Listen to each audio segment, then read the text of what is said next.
any of you. I hope all of you get A's. That'd be great. That'd make my day. Okay, just a couple things, and then we'll call it. So we're going to look at a theory called tension theory. And tension theory, the further to the, let's see, what do I start with? Okay, so the further right you go, the more tension exists between the religious organization and society as a whole. Okay, so on the very left of this line are low tension organizations. Most of us that attend church services or religious services, it's the leader of the church is probably a member of the community, right? The church is in the middle of town. They're not isolated. They're with you every step of the way. Well, that's low tension. And denominations are like this. And again, think of your own religious beliefs. Any of you are Catholic, Lutheran, Methodist, whatever. Those are low tension. The church is part of the community. It's part of the fabric. You might even go to bingo there once a week. Those of you who are Christian, I believe today is Ash Wednesday, isn't it? Yeah. I think today's Ash Wednesday. Okay. So, yes, exactly. You're going to get some ashes on your forehead, and for the next 4 weeks, you are giving something up, and you're doing something extra. I'm sure many of you are giving up homework. I'm giving up cleaning my room. Okay. In the middle would be then slightly more tension. These are when religious figures go and protest things like abortion. Abortion is legal in the United States. It's legal in the United States. But there are many, including maybe some of you in this room, who think it shouldn't be. That it should not be legal. Current law of the land is it is legal. If you decide to make a sign, abortion is murder or something like that, and then you go to a clinic where abortions are performed, do you have the right to do that? You absolutely do. What gives you that right? Go ahead. First Amendment, freedom of speech. You are exercising freedom of speech. You have the right to say that. That is mid-level tension. You're doing a little bit more than playing bingo, right? You're getting the values of the church are something you're trying to impose on society.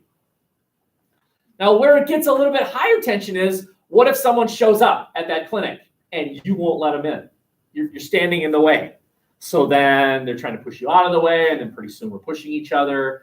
Or what if you are so believing that abortion is murder that you shoot and kill doctors that perform abortions, because murder is wrong.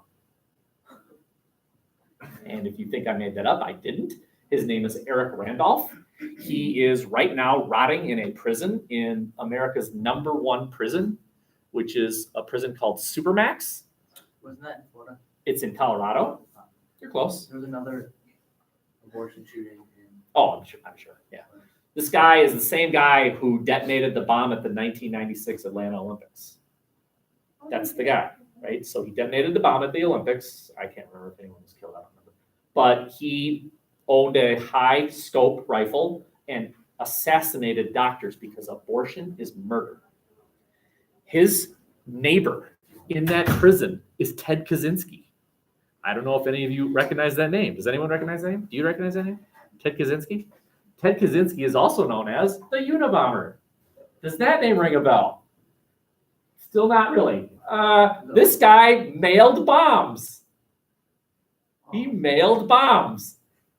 And it's amazing how he was caught.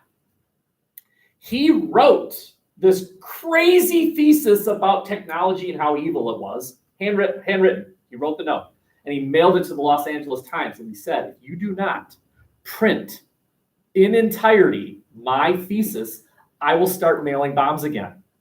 So they did. They put his handwritten note, and someone who got the paper recognized the writing and said, I think that's my brother. Called the FBI, said, I think that's my brother. I know where he lives. He lives in Idaho, of course. Who lives in Idaho? No one lives in Idaho, right? So they found him and arrested him. And they killed his dog. The FBI. Why they come? I don't know. Probably, yeah. Yeah, come on. Okay. Yeah, go ahead. Did Ted Bundy ever end up in Supermax? No, Ted Bundy was executed in Florida. Okay, because I remember one of his escapes was in Colorado. Oh, yeah, he was in Colorado. That's right. That's right. Ted Bundy was. So here's a little known fact. Almost all crimes are state crimes. When you break the law, you've probably broken a law from the state of Wisconsin. But when you mail things, that's the U.S. Postal Service. That's the feds, man. That's big time. When you take your bat and you decide to wreck things like cars and stuff, don't hit the mailbox. Hit everything but the mailbox. When you hit that mailbox, here come the feds. Leave the mailbox alone. Really weird advice. Okay. High tension is when you burn yourself to death protesting something. Like, have any of you seen that photograph of the Tibetan monk who, in the middle of Saigon during the Vietnam War, sat in the middle of the street, grabbed a gallon of gas, poured it over his head, and then ignited and committed suicide, protesting the American participation in the Vietnam War. Any of you have seen that picture? Oh. When you have time, yeah, Google it. Tibetan monk protest Vietnam War, something like that. It's an amazing photograph. And burned himself to death, right? Wait, what do you mean by amazing photograph? Like, Causes people to say, wow. oh, okay. Not like, that's cool. Can I look it up real quick? Okay. Yes, please. Oh, be my guest. That's not what I mean. Okay, that's high protest. Cults. Ecclesias. Ecclesias are official religions. How can an ecclesia violate the values of the society? The ecclesia is the society. Cults cut themselves off from society. Society is evil. We need to destroy it. Well, that's sort of high tension. Okay? If you were to rank, think about this. I've identified for you 4 types of religious organizations: ecclesias, denominations, sects, and cults. Right? Could you put them in order from left to right? Because that's what one of your test questions is. Rank in order from lowest tension to highest tension those 4 religious organizations. I'll jot them down again. We can get rid of this, right? I can finally erase that thesis statement. Oh, is that the under God one? Yeah, so that's you. I can erase this, right? Everyone's got this in your paper somewhere. If you don't, will you take a picture of it now? Wasn't that like the first thing we did? Yeah. Okay. So I will, right up here,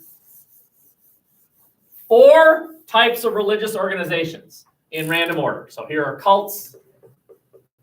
Here are sects. Here are denominations. I'll just put DEM. And here are ecclesias. Okay. Rank. 1, 2, 3, 4. 1 is least tension. 4 is most tension. Don't be afraid to be wrong here. Just take a shot on your own. Don't reveal the answers. Let's give everyone a chance. Everyone, right now, will you please do this? Just rank 1, 2, 3, 4. 1 is lowest tension. It gets along with society, great. 4 is most tension. And you rank them. Give it a shot. What are you ranking? This, that? These 4 things from lowest tension to highest tension. Cults, ecclesias, sects, denominations. That should be them. I'll write it down. Denominations. Ecclesias. What would help is if you knew what these things meant. Well, you should know what they mean. I told you yesterday. In your face. In your face. We didn't have class yesterday. So you had. Why didn't you have class yesterday? Wasn't here. Well, of course you watched the video. I don't have time. Yeah. Gosh. You're an 8%er. Oh. We actually had other monks pour the gasoline on. Other monks pour the gasoline on. Did you see the picture though? Yeah. Yeah, that's crazy. Okay, have we had enough time? So, picture your own ranking. 1 through 4. 1 is lowest tension, 4 is highest tension. I'm going to put the answers. Ready? Here we go. Did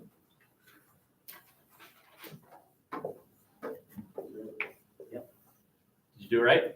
No. Ecclesias are the least tension because ecclesias are the official religion of that society. So, of course, there's no tension between ecclesia and society. The ecclesia is society. Denominations are slightly less linked with society because there are different denominations, which means that there's disagreement among them, which means there might be some tension. Sects are more than denominations, but they're less than cults. So you got to put them somewhere. So here they are. And then you got cults, which basically cut themselves off from society. Well, that's tension. Cut yourself off, that's no good. If you never talk to your mom again, that's tension between you and your mom. Okay, let's keep going. No need to write this stuff down. It's just kind of interesting. Who joins these things? I mean, we learned about the Charles Manson family, and she gave you the G-rated version of what they did to that Sharon Tate. They carved her baby out of her. She was pregnant. They carved it out of her, and obviously killed her, right? Who does that? How does that conversation begin? Yeah, what should we do tonight? Yeah, I have an idea. There's this pregnant chick. Let's carve her baby out. That's a great idea. Let's go. Who does that? Right? Who joins these cults?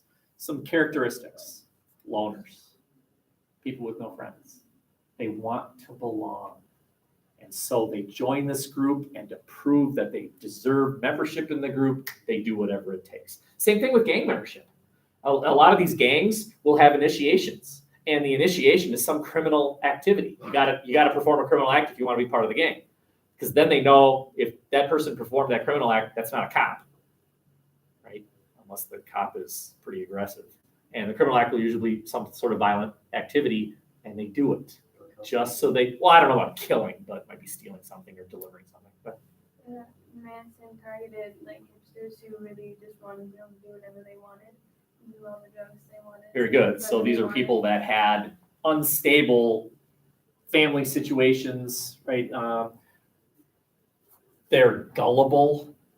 There's not that little message in the back of their mind saying, you know, this is pretty dumb, right? Did you know, wait till we get to gender as one of our topics. Did you know, guys, statistically, you're a moron until you're 25. You are a moron. And that's biology. So the next time you do something stupid and your parents catch you, just say, I can't help it. I'm a guy. Stupidity. You make dumb decisions, right? Let me give you an example, right? There's that part of your brain that says, I think hitting a mailbox with a bat sounds really fun.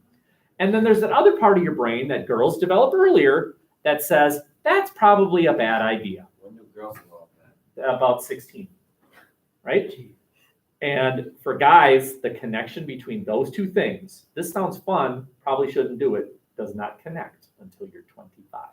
It's the frontal part of your lobe that does not connect to other parts of your lobe. So when you do dumb things, you can't help it, guys. You can't help it. You're a moron. It's biology. Ignorance is bliss. Ignorant. I can't help it. I'm a guy. Okay. I'm going to skip. Finally, last thing we're going to cover here, and then I just want to have a chat about something. So I promised you 5 characteristics. What makes something a cult? And this is not math, and this is not science. I cannot say these things means automatically you're in a cult. It's just these are warning signals. You might be in a cult if, number 1, the beliefs are weird. Just weird beliefs. Again, let's look at the cult we looked at today. The Manson family believed that by murdering famous people, they would start a crime spree, which would start a race war between blacks and whites. The blacks would win, and then this group of white people would rule because blacks are good enough to take over the world, but not good enough to rule it. That's weird. Okay, or we learned yesterday, the belief that there's a spaceship behind the comet. That's weird. The reason why we right now can say, though, well, what about Christianity? It's got weird views. I mean, a virgin had a baby, and the baby is God, and God's in 3 parts, and isn't that weird? And the reason we can say no is because a lot of people believe it. If a lot of people believe it, by definition, it ceases to be weird. Yes. Does that make the Nazis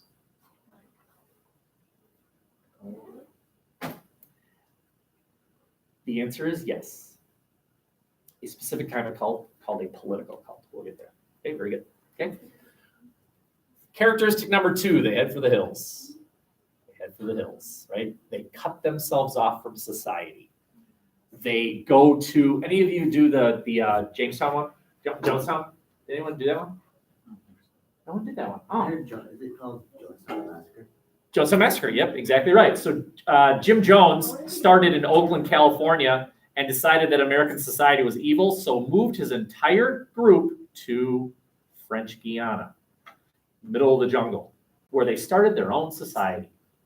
They headed for the hills. Or Waco. You did that one, right? They did not live in downtown Waco. They lived in a compound about the size of this school. Right? They cut themselves off.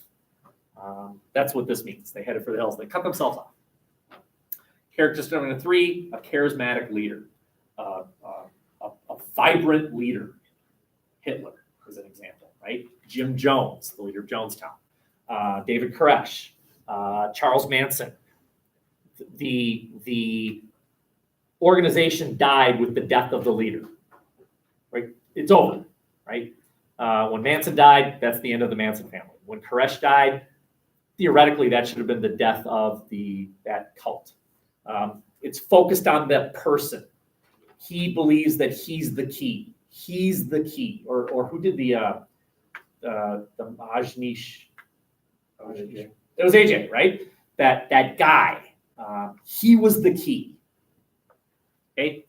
Number 4, you can't quit, or it's really difficult. This is where some people believe this group called the Scientologists are a cult. Scientologists live in cities. They're in downtown LA, so they don't exactly fit all the characteristics, but they have views that a lot of people think are weird. I'm not here to tell you that, yep, they're definitely weird, but they have some unusual beliefs. What are Scientologists? Well, that's a topic for soon. We're going to talk about Scientology. So hold on. Germany, just to wet your whistle a little bit, just to wet your appetite a bit, Scientology is illegal in Germany. The German government has said Scientology is a cult and has declared it illegal, which is interesting. You know what else is illegal in Germany? Nazis. You cannot be a Nazi in Germany. It's illegal. I'll tell you something else that's illegal in Germany, which is interesting. You cannot deny the Holocaust happened in Germany. It's illegal to say that never happened. All 3 of those things you can do in America. Go ahead. Be a Nazi. Go ahead. Yeah. Deny that the Holocaust happened. You have that right. This is a weird right. I know it's not one of the Bill of Rights. I'll call on you in a second. It's not exactly listed as one of the top 10 rights, but you have this right. Many of you I see exercise it every day. You have the right to be a moron. You have that right. Be an idiot. You have the right to go to your job, get your paycheck, fly a one-way ticket to Vegas, put it all on black. Lose it, get divorced, and see your kids every other weekend and 3 months in the summer. Go ahead. You have the right to buy that sweet nectar known as vodka, and with the last sweet drop, you're already opening the next bottle. Go ahead. So it's literally right. So like, you can be a moron. Okay, so that's a good question. In the United States, there are these listed rights: freedom of speech, freedom of religion. They're listed. But let me ask you this: do you have the right to travel? You do. You have the right to travel. Which amendment is that? It's not an amendment, but you still have that right. Do you have the right to privacy? Absolutely. Which amendment is that? It's not an amendment. There are these things called implied rights. They're so obvious, right? They don't list every right you have. My God, when would that end? And thou shalt have the right to have thy Big Mac. Well, they're not going to list everything. Hey, so there are implied rights, and one of the implied rights is the right to be a moron. So it's illegal to be a Nazi in Germany, but we have an American Nazi party? In America. It's legal to be a Nazi here. Thinking of joining? You can join. Here's another thing. You can join the KKK. Go ahead. Join the KKK. Don't lynch anybody. That's going a little too far. But you have the right to, I mean, this is a weird view, and I'm sorry if you're a parent and you're watching this. I'm sorry. You have the right to be a raging racist. Go ahead. Hate all the Jews. I hate black people. Go ahead. Just don't act on those beliefs in a violent way. And you have the right. Our society has come to a different conclusion than German society. German society concludes the Nazis are bad, let's make that illegal. In our society, I think we teach you, yeah, the Nazis are bad, but the way we try and get you to not join the Nazis is by teaching you why they're bad. There's this trust in our society that you can make a good decision. And in Germany, I mean, this is weird, but they think of it more like the government is the parents and the citizens are the kids, and the government knows better. Are we done? Sorry, that was kind of a rant. It's kind of fun though. Okay, see you later, 1:30. Hey, Cade, what are you gonna do? That's right. I have to, I'll submit a couple of them. Okay. You can check.